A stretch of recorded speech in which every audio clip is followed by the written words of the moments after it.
Magandang araw. So ito pala yung ginawa kong DIY kahapon, yung number 2. So ayan, dyan ko siya dinikit. Nahirapan pa nga kami magdikit. So bumili pa sila si ate nung glue stab, yung parang bubble gum siya na dinikit ko dyan. Kasi yung dingding namin ay medyo siya madulas. Kasi yung tawag niyan, yung wallpaper lang po yan.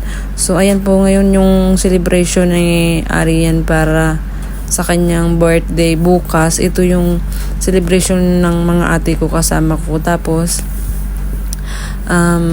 bukas yung ibang friend namin, kasi bukas pasok sila si ate. So ngayon namin celebrate yung birthday ni Arian, tsaka bukas yung ibang friend namin. Happy birthday to you.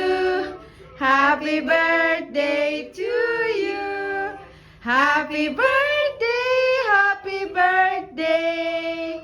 Happy birthday, Arian. Yay!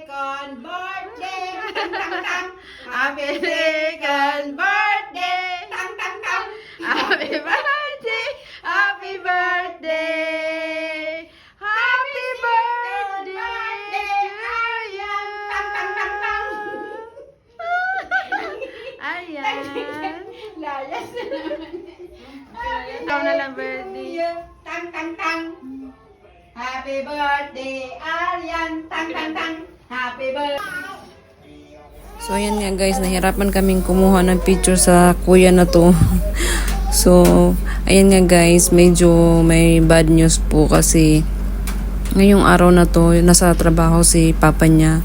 Tapos may natanggap akong tawag, tsaka tumawag po siya na nagkaroon ng aksidente si Amit sa trabaho. So sabi niya i-celebrate na lang daw yung birthday ni Arian kahit nasa ospital siya, kasi kawawa naman.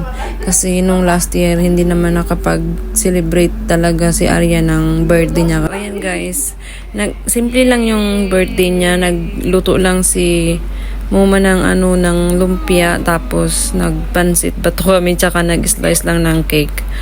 So ayan guys, hindi ko pa alam kung anong sitwasyon ni Amit ngayon kasi hindi rin ako makapunta ng ospital.